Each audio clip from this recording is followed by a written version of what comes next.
नमस्कार. ॲग्रोनमध्ये आपल्या सगळ्यांचं पुन्हा एकदा स्वागत. राज्यातल्या बहुतांश भागांमध्ये आता पावसाची गरज आहे. काही भागात तर पिकं देखील सुकू लागली आहे. मग या पुढच्या कालावधीमध्ये पाऊस कसा राहील? त्यापेक्षा महत्त्वाचा असा प्रश्न आहे की ऑगस्ट महिन्यामध्ये पाऊस पडणार आहे का? सप्टेंबरमधल्या पावसाचं प्रमाण कसं राहू शकतं? कोणत्या भागात कधी पाऊस पडू शकतो?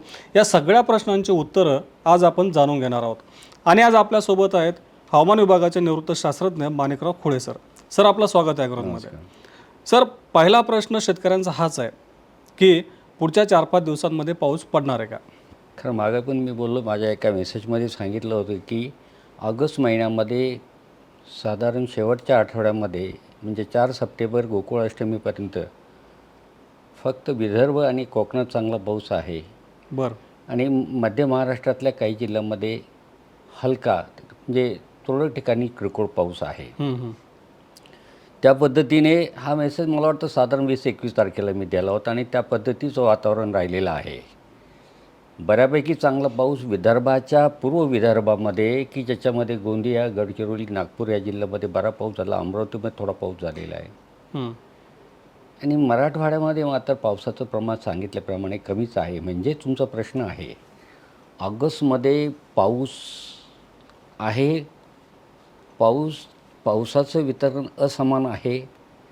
म्हणजेच काय, कोकण आणि विदर्भातले विशेषतः अमरावती, नागपूर, गोंदिया, गडचिरोली, चंद्रपूर, यवतमाळ आणि वाशिम या जिल्ह्यांमध्ये येत्या 5 दिवसात म्हणजे खरं तर कालपासूनच 23, पण आज 24 तारीख सोमवार पासून तुम्ही साधारण रक्षाबंधन 28 तारखेपर्यंत सर मध्यम ते मुसळधार पावसाची शक्यता ह्या जिल्ह्यात आहे. बरं.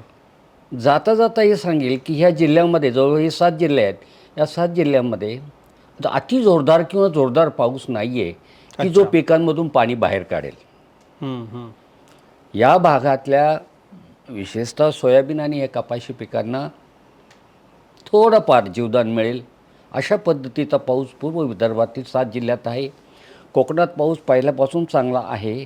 विषय राहिला मराठवाड्याचा. मराठवाड्यामध्ये बऱ्याच शेतकऱ्यांचे फोन येत आहेत की पावसाची, कारण त्यांची एकदम क्रुशियल स्टेजमध्ये आहेत पिकं आता क्रिटिकल. ती अक्षरशः म्हणजे एक 2-4-5 दिवसांमध्ये ती मानत टाकणार आणि नुकसान. तर ह्यामध्ये ज्या ठिकाणी ज्यांच्याकडे सिंचन आहे, सिंचन असूनसुद्धा काही शेतकरी मराठवाड्यामध्ये ऑगस्ट महिन्यामध्ये पिकांची ही स्थिती असतानासुद्धा पाणी देत नाही आहे, कारण त्यांना वाटतं पाऊस झाला तर.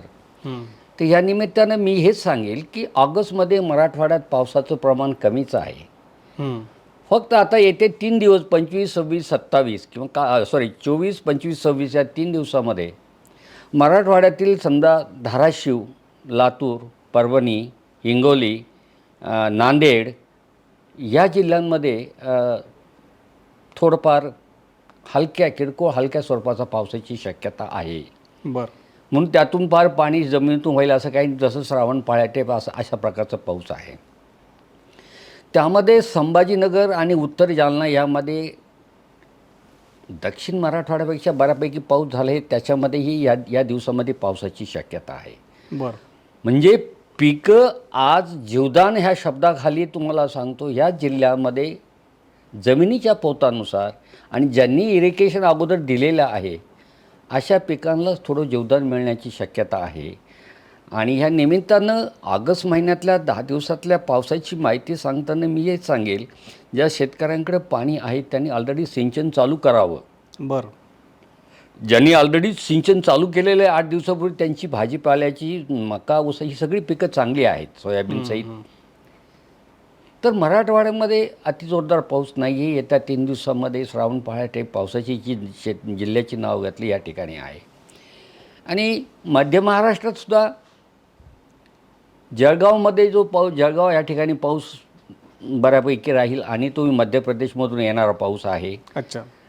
ते जळगाव जिल्ह्यामध्ये बऱ्यापैकी पाऊस राहील. आणि राहिला भाग तो पुणे आणि साताऱ्याचा घाटमाथा, या 5 दिवसामध्ये तिथे पाऊस होण्याची शक्यता आहे. बरं. मग तुम्ही म्हणाल घाटमाथा म्हणजे पुण्याच्या पश्चिमेचा आणि साताऱ्याच्या पश्चिमेचा राहिलेल्या पूर्वेकडच्या भागामध्ये हीच अवस्था आहे. बरं. की ज्यांच्याकडे पावसाचं प्रमाण कमीच आहे पण त्यांची पिके उभे आहेत अशा लोकांना अजूनसुद्धा मराठवाड्यासारखाच थोडा पाऊस होण्याची शक्यता आहे. सोलापूरमध्ये पावसाची तूट आहेच. तिथं ह्या ठिकाणी थोडासा 28 रक्षाबंधनपर्यंत किरकोळ पाऊस होण्याची शक्यता आहे. त्याच्यामध्ये सोलापूर, सांगली, कोल्हापूर ह्या जिल्ह्याचा भाग आहे. अच्छा. अशाच पद्धतीचा पाऊस साधारण ऑक्टोबर अखेर सॉरी ऑगस्ट. मी म्हणेल तर फार म्हणजे गोकुळ अष्टमी 4 सप्टेंबरपर्यंत अशाच पद्धतीचा पाऊस आहे. अति जोरदार पाऊस नाही आहे. आणि जी भीती आपल्याला वाटत होती पेरणीच्या वेळेस विषय चालला होता त्यावेळेस पेरणी ते आपण म्हणत होता. त्या पेरणीच्या वेळेस मला माहीत होतं पेरणी होणार आहे, उगवण होणार आहे. पण जी जिरायत क्षेत्रातली खरीपाची पिकं आहे यांना जीवदान मी शब्द बोलत होतो. आणि ते जीवदान म्हणजे हेच ऑगस्ट सप्टेंबरचे महिने. आणि त्याच पद्धतीने ऑगस्ट सप्टेंबरमध्ये अशा आणीबाणीच्या स्थितीमध्ये खरीपाची पिकं या एरियात या परिक्षेत्रात आलेली आहेत. आणि त्यामध्ये विशेषतः पश्चिम विदर्भ आणि मराठवाड्याचा बराचसा भाग आलेला आहे. बरोबर. ह्या पिकांची अवस्था बिकटच असण्याची शक्यता आहे.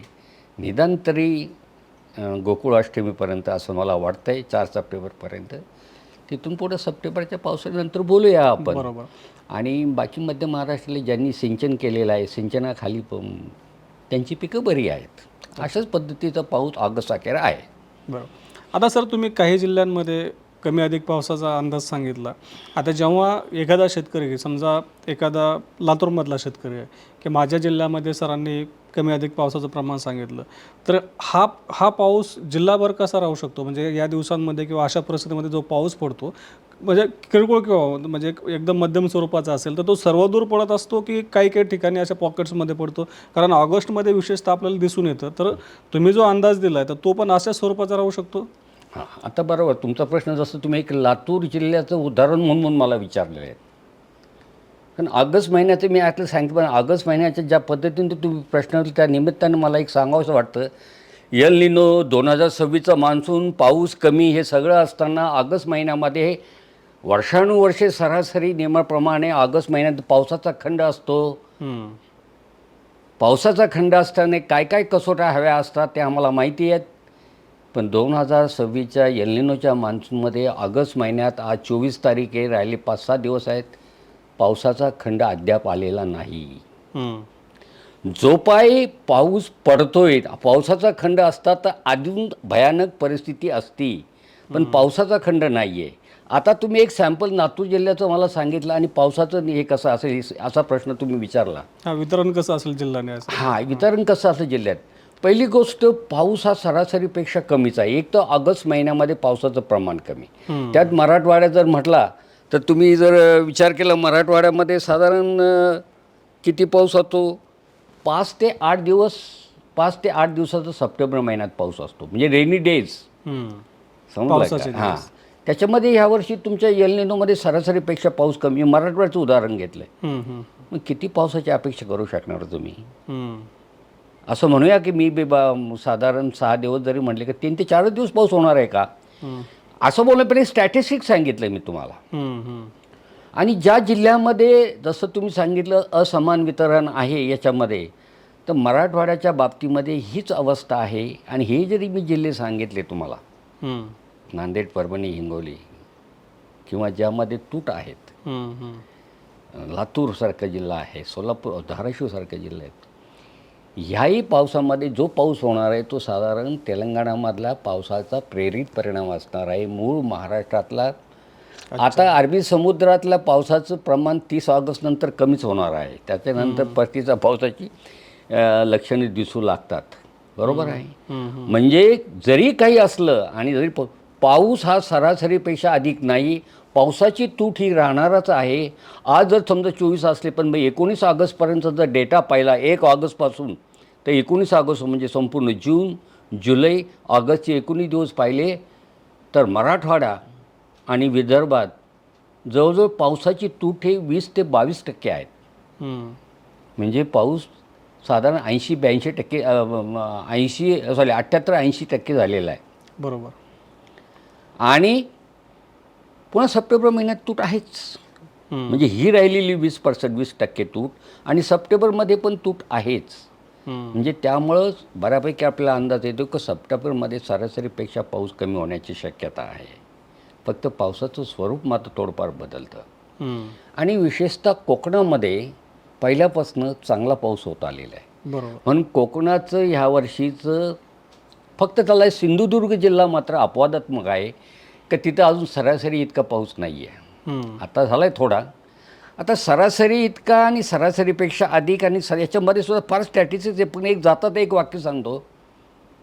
म्हणजे एखाद्या ठिकाणी जी फिगर असते त्या फिगरपेक्षा -19% बघा, त्याच्यापेक्षा -19% ते अधिक 19% या दरम्यान जर पाऊस झाला तो सरासरी मानला जातो.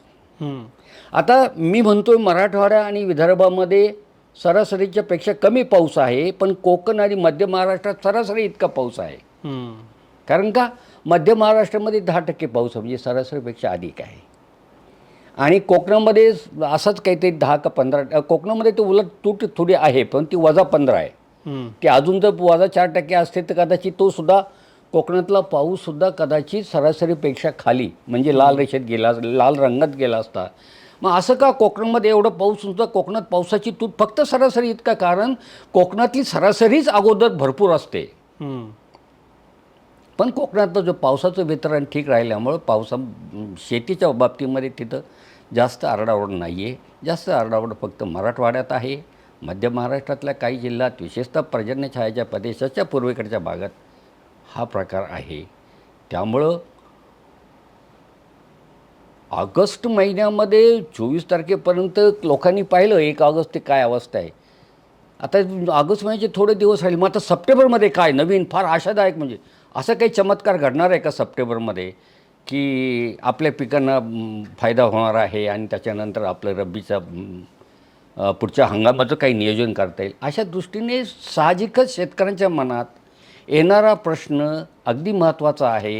कारण त्याला एक कारण असं पण आहे, कारण जे काही जागतिक हवामान संस्था आहेत त्या सगळ्या संस्थांनी अंदाज असा दिला, म्हणजे त्यांनी जे काही माहिती दिली मागच्या काही दिवसांमध्ये, की भारतातल्या मान्सूनचा जो काही चांगल्या पावसाचा कालावधी आहे तो आता संपलेला आहे, म्हणजे कमी झालेला. पुढच्या कालावधीमध्ये पाऊस कमी राहील. त्यामुळे विशेषतः सप्टेंबरविषयी शेतकऱ्यांमध्ये एक मोठी उत्सुकता आहे की नेमका पाऊस कसा राहील, कारण आता आपण पिकांची परिस्थिती बघतोच आहे. तर शेतकऱ्यांना तेच जाणून घ्यायचे की सप्टेंबरमध्ये खरंच पाऊस हे संस्था सांगतात तसा असणार आहे का सरासरी पाऊस होऊ शकतो? आता तुम्ही सप्टेंबरमध्ये हा जे स्पेसिफिकली जर विचारलं त्याच्याबद्दल मी शेतकऱ्यांना एक थोडंसं तुलनात्मक समजून सांगेन. जो पाऊस जूनमध्ये होतो त्याच पद्धतीचा साधारण तेवढाच आणि साधारण तेवढ्याच दिवसाचा पाऊस सप्टेंबरमध्ये होतो. मग तो कोकण असू दे, मध्य महाराष्ट्र असू दे, विदर्भ असू दे किंवा मराठवाडा असू दे, म्हणजे या ठिकाणी पाऊस कमीच होतो सप्टेंबरमध्ये. फक्त त्याच्यामध्ये भाग थोडासा बदलला का जातो तुम्हाला हेही सांगतो. कारण साधारण 30 ऑगस्टनंतर वाऱ्यांची दिशा संक्रमणित काळात किंवा बदलण्याची, म्हणजे ज्याला आपण परतीचा पाऊस म्हणतो त्या पद्धतीचं असल्यामुळं कोकणामध्ये अधिक पाऊस गेल्या 3 महिन्यात पडतो, कारण ते अरबी समुद्रातला पाऊस असतो. आणि सप्टेंबरमधला पाऊस हा परतीचा पाऊस म्हणजे ईशान्येकडून आलेल्या, ईशान्य म्हणून नाही पण साधारण वाऱ्याची दिशा बदलते, त्यामुळं पश्चिमी वाऱ्याचा थोडासा वेग कमी होऊन तुम्हाला परतीच्या पावसाचे जे स्वरूप आहे म्हणजे अवकाळी टाईप पावसाची, तोही विशेषतः पर्जन्य छायेच्या प्रदेशात बऱ्यापैकी होतो. हाच तो फरक फक्त पावसामध्ये. म्हणून कदाचित जरी पाऊस झाला तर तो पर्जन्य छायेच्या प्रदेश, म्हणजे जसं वरच्या छायेचा खानदेशपासून तर सोलापूरपर्यंत त्याचा पश्चिमेकडचा भाग, मराठवाड्याचा संपूर्ण भाग आणि विदर्भ, या ठिकाणी सप्टेंबरमध्ये पाऊस होण्याची शक्यता असते. पण एल निनोच्या वर्षी सप्टेंबरमध्ये सरासरी इतका पाऊस होण्याची दाट शक्यता आहे. आता तुम्ही जर म्हणाल तर सप्टेंबरमध्ये साधारण कोणत्या भागात किती दिवस पाऊस होतो साधारण? आता बघा, तुम्ही जर दिवसाचा जर विचार केला, सप्टेंबर महिन्यामध्ये कोकणामध्ये फक्त 15 दिवस पाऊस होतो. बघा, कोकणात जास्त पाऊस होतो तरी 15 दिवस पाऊस होतो. आणि मध्य महाराष्ट्रामध्ये 8 ते 10 किंवा 8 ते 12 दिवस पाऊस होतो सप्टेंबर महिन्यामध्ये. मराठवाड्यामध्ये तर अजून कमी, 5 ते 8 दिवस. आणि विदर्भामध्ये सुद्धा 8 ते 10 दिवस. अशा दिवसाचा पाऊस. आता हे रेनी डेज आहे, त्याच्यामध्ये थोडी रेनी डेज म्हणजे नेमकं काय ते नंतर सांगेन मी. हे झाले पावसाळी दिवस. पण प्रत्यक्षात पाऊस सप्टेंबरमध्ये होतो किती? तसं जर पाहिलं सप्टेंबरमध्ये कोकणामध्ये साधारण 28 सेंटीमीटर पाऊस होतो. बरं. आणि मध्य महाराष्ट्रामध्ये 10 ते 20 सेंटीमीटर पाऊस होतो सप्टेंबरमध्ये. अच्छा. आणि मराठवाड्यामध्ये 15 ते 17 किंवा 15 ते 18 सेंटीमीटर पाऊस होतो. आणि विदर्भात जर पाऊस म्हणला तर तसाच पाऊस 17 सेंटीमीटर होतो सप्टेंबर महिन्यामध्ये. आणि या एल निनोच्या 2026च्या मान्सूनमध्ये सरासरी इतका पाऊस होणार आहे, तो याच्यापेक्षा कमी होणार आहे. या फिगर का वाचलाय मी? नंबर ऑफ रेनी डेज आणि म्हणजे सरासरीपेक्षा कमी पाऊस होणार. कमी. आता हा पाऊस तसा जर म्हणला तर 4 महिन्याच्या पावसामध्ये जून आणि सप्टेंबर पावसाचं प्रमाणच कमी आहे. आणि त्यातही सरासरीपेक्षा पाऊस कमी होणार आहे. त्यामुळे एकदम चमत्कार जुलैसारखा पावसाची शक्यता नाही आहे, हे लक्षात घ्या.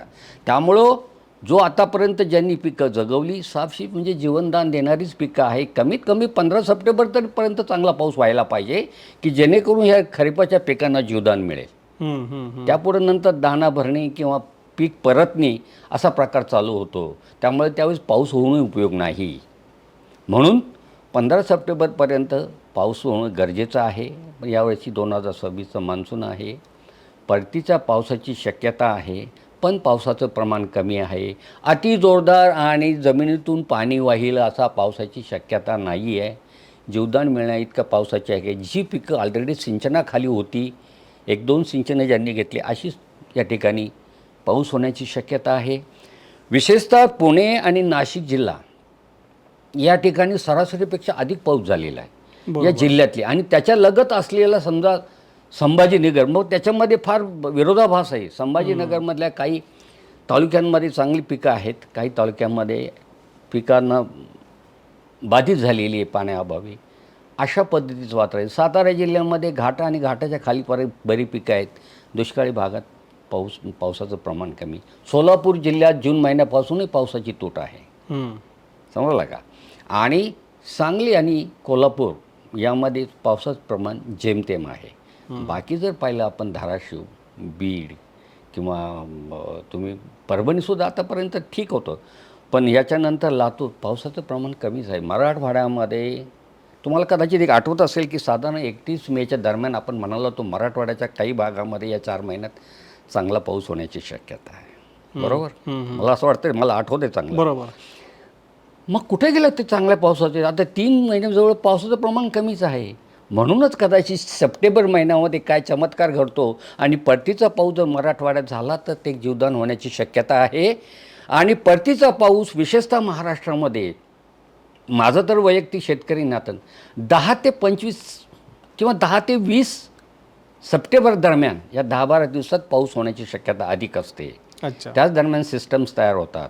आणि शेतकरी यांना त्यांना सांगतो की हा महाराष्ट्रामध्ये सप्टेंबर महिन्यात परतीच्या पावसाची शक्यतेची टक्केवारी ही उत्तरा नक्षत्रामध्ये जवळजवळ 80% असते.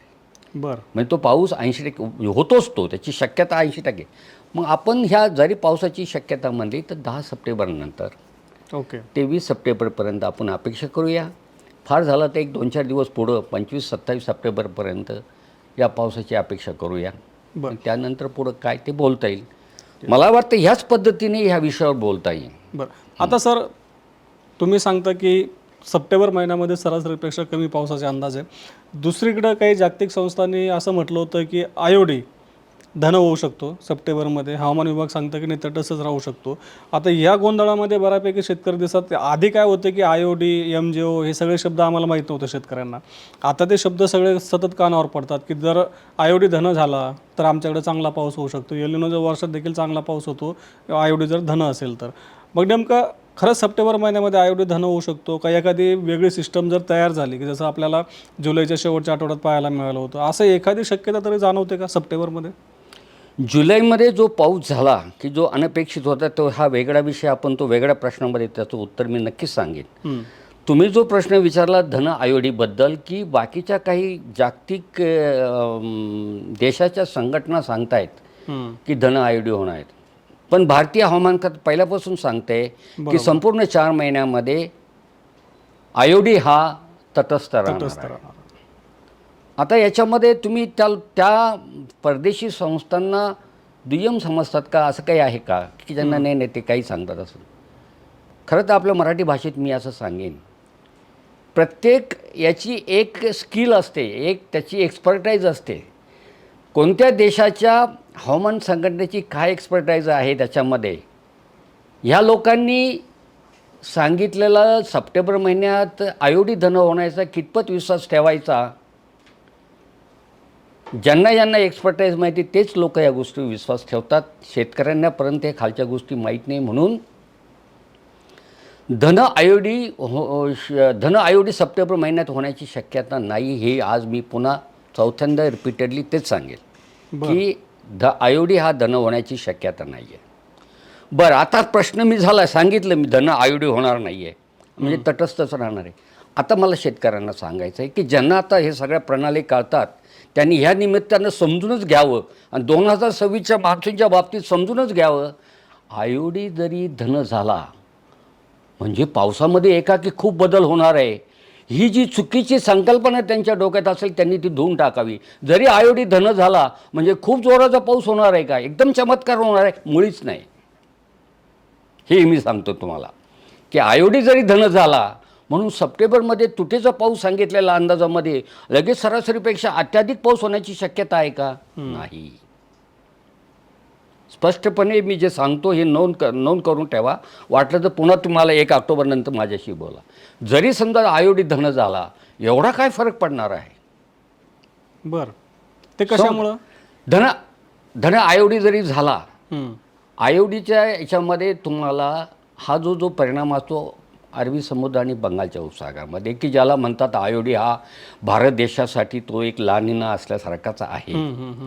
असं असलं तरी तटस्थ अवस्था जी आम्ही सांगतो की जी आत्तापर्यंत आहे, तटस्थ अवस्थेमध्ये सुद्धा पावसाला मारकता नाही आहे आणि धन आयोडीमध्ये विशेष फरक पडेल असं नाही. आणि त्याला तुम्ही म्हणताय असं का? त्याचं कारण काय? सगळ्यात महत्त्वाचा भाग की 2026चा मान्सून हा एल निनोच्या दबावाखाली आहे आणि एल निनो हा प्रत्येक दिवसागणित अधिक बळकट होत चाललेला आहे. सप्टेंबरमध्ये तो आज जवळजवळ तो मध्यम पद्धतीचा मॉडरेट 1.8 डिग्री सेंटीग्रेड 3.4 निनो इंडेक्समध्ये त्याचं तापमान वाढलेलं आहे. ते भले कोलंबिया इक्वेडोरपाशी ते वाढलं असेल 2 डिग्री 8 डिग्री, पण ज्याच्यावर भारताचा पाऊस आहे तो निनो 3.4मध्ये ते हार्डली 1.8, हार्डली शब्द चुकीचा आहे या ठिकाणी, 1.8 डिग्री सेंटीग्रेड म्हणजे बऱ्यापैकी ते वाढले आणि हे वाढत जाणार आहे सप्टेंबरमध्ये. अच्छा, 2 डिग्री म्हणजे दबाव हा एल निनोचा राहणार आहे. आणि त्या निमित्तानं जरी तुमचा आयोडी धन झाला, त्यामुळं शेवटी वारे तर शेवटी विषुववृत्तावरून प्रशांत महासागराकडूनच येणार आहेत. समजलं का? आणि ते वारे अधिक बंगालचा उपसागर आणि अरबी समुद्र या दोन्ही समुद्राच्या पाण्याचं तापमान पैकी एकाचं खूप वाढलं पाहिजे अरबी समुद्रात, तरच थोडासा इफेक्ट दिसतो. मग तुमच्या प्रश्नाला नेमकं उत्तर देताना मी जरी उद्या धन आयोडी, एक तर शक्यता कमी, आम्ही वारंवार सांगतो, भारतीय हवामान सांगतं, monsoon mission couple forecasting system सांगते, शक्यता नाही. आणि जरी झाला म्हणून चमत्कार होणार नाही. अच्छा, जे आत्तापर्यंत बाकी ह्याच पद्धतीने गोष्ट घडणार. 1 सप्टेंबरला बघा, अजून तो स्पष्टपणे सप्टेंबर महिन्याच्या पावसाचं वितरण कसं असेल जिल्हानिहाय किंवा विभागनिहाय सांगता येईल. पण तुम्ही आयोडीबद्दल विचारला की जे शेतकऱ्यांना बऱ्यापैकी कळायला लागलेलं आयोडी जरी धन झाला तर काही फरक पडणार नाही. त्याला एकमेव कारण स्टॅटिस्टिक्स आपल्याकडे आहे की सप्टेंबर महिने जूनसारखाच पाऊस पडतो. बरोबर, चमत्कार घडण्याची शक्यता फार कमी आहे. फक्त एक हवामान तज्ज्ञ या नात्याने मी तुम्हाला एक चमत्कार वैयक्तिक माझ्या दृष्टीनं असा असू शकतो, पण त्याचं ते नाही, पण मला बोलू देतो. तो असा आहे की मॅडन जुलियन ऑसिलेशन हे साधारण 8 फेजमध्ये, प्रत्येक फेजमध्ये साधारण 7 दिवस असतात. बरोबर. आणि आज गोकुळाष्टमीपर्यंत हे ते अजून फेज नंबर 6 आणि 7मध्येच आहे तिकडे, म्हणजे एकदम ईस्टर्न पॅसिफिकमध्ये आहे ते. आणि ते भारत देशाच्या गोकुळाष्टमीपर्यंत नाहीच आहे ते. बरोबर. जर समजा एकाकी मी जसं तुम्हाला 10 सप्टेंबर ते 20 सप्टेंबरच्या दरम्यान उत्तरा नक्षत्राचा पाऊस होतो त्या दरम्यान जर कदाचित फेज नंबर 2 आणि 3 म्हणजे बंगालचा उपसागर आणि अरबी समुद्र ह्या परिक्षेत्रात विषुववृत्ताच्या दरम्यान जर MGO जर कदाचित भारत परिक्षेत्रात जर आला तर तो एक टेकू मिळू शकतो आणि त्या 10 ते 12 दिवसामध्ये. पण तो ह्या वर्षी मान्सूनच्या काळात तो एका ठिकाणी सावकाश चालत नाही, कप्तन असा निघून जातो. मग भले 2 दिवस मिळू दे, 4 दिवस मिळू दे, 6 दिवस मिळू दे, त्या दरम्यान जर तो गेला तर मात्र थोडा पाऊस होण्याची शक्यता आहे. तोही पाऊस अत्याधिक आणि पाणी वाहतोनी होणार नाही, पण पाऊस होण्याची शक्यता त्या कालावधीमध्ये जर MGO फेज 2 आणि 3 मध्ये आला किंवा 4 मध्ये जरी गेला तर मात्र कदाचित सप्टेंबरमध्ये पाऊस होण्याची शक्यता आहे. 4 सप्टेंबरमध्ये तो तिकडंच आहे अजून. पण मग बघूया सप्टेंबरमध्ये किती आहे, 10 सप्टेंबरला येतो का 8 सप्टेंबरला फेज 2मध्ये येतो का 3मध्ये, ती एक शक्यता आहे. बरोबर. पण एकंदरीत हे सगळं पाहता असं जाणवलं. मग तुम्ही म्हणा मग आम्हाला MGOचं पण अंदाज सांगा ना, MGOचा अंदाज सांग. होय, MGOचा अंदाज आहे, येण्याची शक्यता असल्या तरी त्याचा ॲम्प्लिट्यूड लहान आहे, त्याच्यामुळे पावसाचं प्रमाण कमी आहे. पण शेवटी ही एक निसर्गाची ती एक प्रणाली आहे, ती सध्या कुठे आहे, आणखी ह्या कालावधी आले तर असाच होऊ शकतो. बरोबर आहे. कारण निसर्गाच्या बाबतीत जरी अंदाज गेला तर चकवा बसतो कधी कधी. तर बघूया सप्टेंबरमध्ये MGOचा टेकू मिळाला तर आपल्याकडं भारत देशामध्ये विशेषतः महाराष्ट्रामध्ये पाऊस होण्याची शक्यता आहे. एवढंच सप्टेंबरच्या पावसासंबंधी मला बोलता येईल. आता सर पुन्हा जसं तुम्ही परतीच्या पावसाचा उल्लेख केला 2-3 वेळेस बोलताना, यंदा परतीचा पाऊस देखील लवकर जाऊ शकतो, म्हणजे देशातून मान्सून लवकर माघारी फिरू शकतो अशी शक्यता किंवा अशी चर्चा काही ठिकाणी व्यक्त केली जाते. तर खरंच यंदा परतीचा पाऊस देखील लवकर निघून जाईल? तसं म्हणाल तर पावसाचं आगमन आणि पावसाचं निर्गमन हे अगोदर महिनाभर आणि काही सांगता येत नाही. कारण त्यावेळेस त्या स्टेजमध्ये काय कसोट्या घडून येतात त्याच वेळेस सांगणं योग्य होईल. पण एल-निनो आहे लगेच तो लवकर निघून जाणार आहे या बोलण्याला अर्थ नाही आहे. बरं. साधारण 17 सप्टेंबरच्या दरम्यान तो राजस्थानमधून त्या ठिकाणून तो निघतो तो पाऊस आणि साधारण आपल्याकडं 4-5 ऑक्टोबर 8 ऑक्टोबरच्या दरम्यान तो देशातून निघून जातो. आज तर ऑगस्टच महिना आहे अजून. सप्टेंबर महिन्यात जाऊ द्या, 15 दिवस जाऊ द्या, त्यानंतर तो कधी निघतो आपण त्यावेळेस बोलाय. आणि परतीचा पाऊस लवकर गेला किंवा उशिरा गेल्यानंतर त्यात विशेष फरक नाही आहे, लक्षात ठेवा. ते कोणत्या प्रणाल्या किती होतात आणि दरम्यान ज्या प्रणाल्या तयार होतात त्या जर जास्त वेळा महाराष्ट्रातील पावसासाठी लाभदायक आणि अनुकूल ठरल्या तर त्यावेळी तो पाऊस होतो. त्यामुळं परतीचा पाऊस लवकर निघून गेला किंवा लवकर जाईल, खरं तर याचा एकाच एक काही संबंध नाही आहे आणि तो लवकर जाईलच असंही म्हणणं चुकीचं आहे. त्यामुळे ह्या प्रश्न खरं तर मला निरर्थक शब्द बोलू नये, कारण तुम्ही प्रश्न विचारता लोकांच्या मनात शंका आहे, पण त्याच्यावर मला थोडंसं फोडून सांगताना असंच बोलता येईल. बरोबर. आता सर जसं आपल्या नैऋत्य मोसमी पावसावरती म्हणजे मान्सूनवरती एल-निनोचा परिणाम होतो, तसंच परतीच्या पावसावर देखील सेम परिणाम दिसतो आपल्याला? हां, आता परतीच्या पावसावर नक्की तुम्ही म्हणाल याची रिव्हर्स प्रक्रिया असेल. हां, तो शेवटी पाऊस काय वरून ज्या उंच आकाशात जाऊन जाणारे जी आर्द्रता किंवा उंच साधारण 10-12 त्या सिस्टम तिथं तयार होऊन आपल्याकडे कमी दाबाचे पट्टे खाली तयार होतात आणि तिकडे उच्च दाबाचे तयार होऊन ते पाऊस लोटले जातात.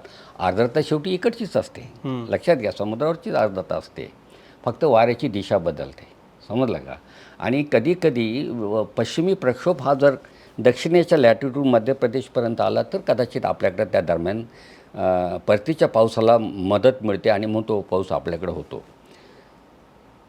परंतु एकंदरीत सप्टेंबर महिन्याचं ज्यावेळेस ऑगस्ट आणि सप्टेंबरचा अंदाज दिला त्यामध्ये त्याने ऑगस्ट आणि सप्टेंबरमध्ये सरासरी इतकाच पाऊस कमी सांगितलेला आहे. प्रश्न तुमचा जनरल आहे की एल-निनोमध्ये परतीचा पाऊस कमी होतो का, असं एकाच एक नाही हे उत्तर मी सांगितलं.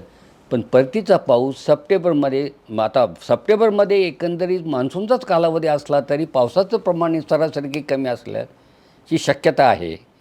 म्हणजे सप्टेंबरमध्ये पाऊस सरासरीपेक्षा कमी आहे आणि सप्टेंबर महिन्याचा पाऊस हा परतीचाच पाऊस नकळत. जरी समजा तो 17 सप्टेंबरला राजस्थानमधून निघत असला तरी साधारण 30 ऑगस्टपासूनच त्याची प्रक्रिया, संक्रमणाची प्रक्रिया, वाऱ्याची दिशाचा, ह्या वाऱ्यांचा वेग कमी होणं, नंतर हळूहळू वारे हे ईशान्येकडून नैऋत्येकडे वाहणं, ही प्रक्रिया चालू होते.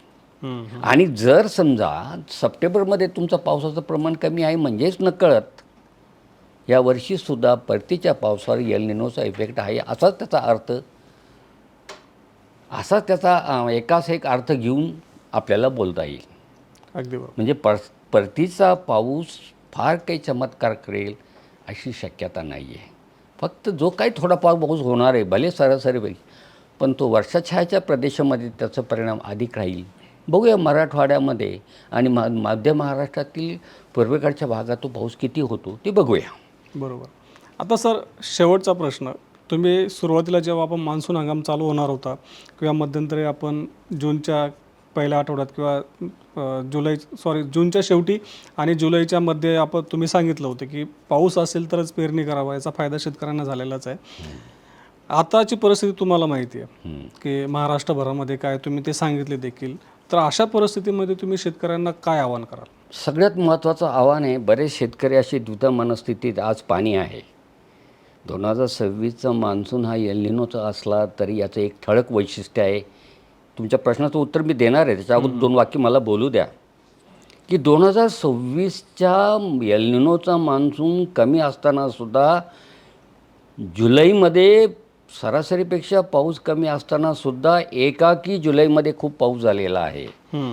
एखादी सिस्टम कशी मदत करते आणि तो पाऊस, त्याला मी असं म्हणेल धरणोपयुक्त पाऊस झालेला आहे तो, कारण तो घाटमाथ्यावर अत्याधिक झालेला आहे. बरोबर. महाराष्ट्रातली बरीचशी धरणं ही सह्याद्रीच्या कुशीत आहेत, त्यामुळं ही सगळी धरणं ओव्हरफ्लो झाली केवळ जुलैच्या पावसामुळं. आणि त्याच्यासाठी स्पष्टीकरण देताना मी असं म्हणेन, एक जी सिस्टम होती की जी साधारण राजस्थानकडे निघून जाती, ती ज्यावेळेस मध्य प्रदेश आणि आपल्या भागातून आली, तिने भरपूर पाऊस दिला, गुजरातपर्यंत तिने पाऊस दिला. त्यामुळं जुलै महिन्यामध्ये अनपेक्षित, आणि त्याच दरम्यान मध्य महाराष्ट्र आणि जो मराठवाड्यात थोडाफार पाऊस झाला त्या दरम्यान पाऊस झाला होता तो.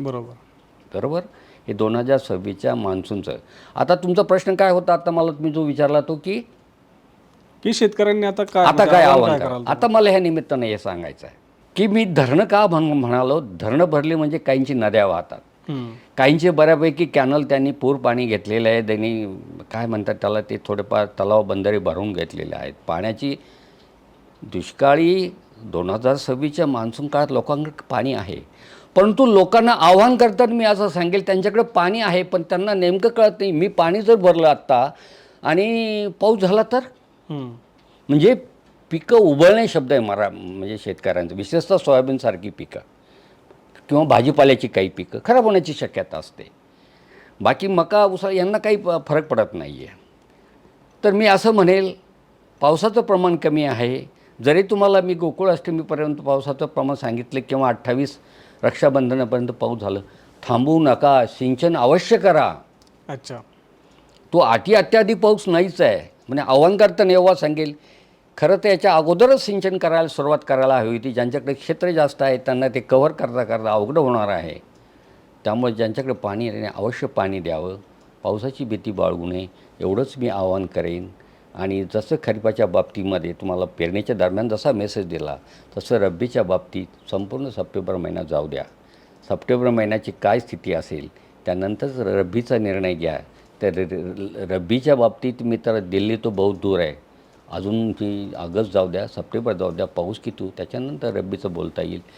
फक्त रब्बीचा थोडाफार पाऊस झाला, जरी सप्टेंबरमध्ये सरासरीपेक्षा पाऊस कमी म्हणतो, पण धरण क्षेत्र बऱ्यापैकी भरलं असल्यामुळं नदी नाले काही ओढे वाहत आहेत, त्याच्या बळावर जर तुम्हाला रब्बीचं हंगाम जर राबवायचा असेल आणि तुम्हाला त्याच्यातून आत्मविश्वास तयार झाले की नाही आम्ही हंगाम काढू शकतो, अशा लोकांनी सिंचनाचा बऱ्यापैकी आधार असेल तरच त्या दृष्टीनं पाऊल टाकावं असं मला म्हणायचं आहे. अन्यथा जिरायत क्षेत्रात धाडस करू नये, कारण आजही खरीपाची जिरायत क्षेत्रामधली पिकं बिकट अवस्थेत आहे. तीच परिस्थिती पुन्हा रब्बीला होऊ नये, एवढंच मला या ठिकाणी आव्हान करता येईल. ही 2 आव्हान मला करता येईल. बरं. नंतर त्या वेळेस बोलता येईल. हां, म्हणजे आता सरांनी आपल्याला नेमकं सप्टेंबर महिन्यापर्यंत पावसाचं चित्र कसं राहू शकतं. सगळ्यात महत्त्वाचं म्हणजे आपल्याकडे जर सिंचनाची सुविधा उपलब्ध असेल, आता हे देखील आम्हाला सगळ्यांना माहिती आहे, सरांना देखील माहिती, त्यांनी पण वेळोवेळी सांगितलं की बहुतांशी भाग असा आहे की जिथं शेताच्या बाहेर पाणी निघालं नाही, ओल्या नद्यांना पाणी आलेलं नाही. सरांनी जे सांगितलं की जे घाटमाथ्यावरून ज्या नद्या वाहतात, धरणं भरलेली, तिथून जे पाणी जातं, त्याच्यावर आधारित सरांनी शेवटी सांगितलं की जर पाणी असेल तर आपण ते करू शकतो.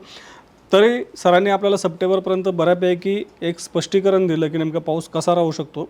आपण पुन्हा जेव्हा परतीचा प्रवास मान्सूनचा सुरू होईल त्याच्या आसपास आपण पुन्हा सरांची अशाच पद्धतीनं मुलाखत घेऊ, त्यांच्याकडून जाणून घेऊ की नेमकं परिस्थिती पुढं काय राहू शकते. सर धन्यवाद, तुम्ही आज वेळ दिला त्याबद्दल. थँक्यू.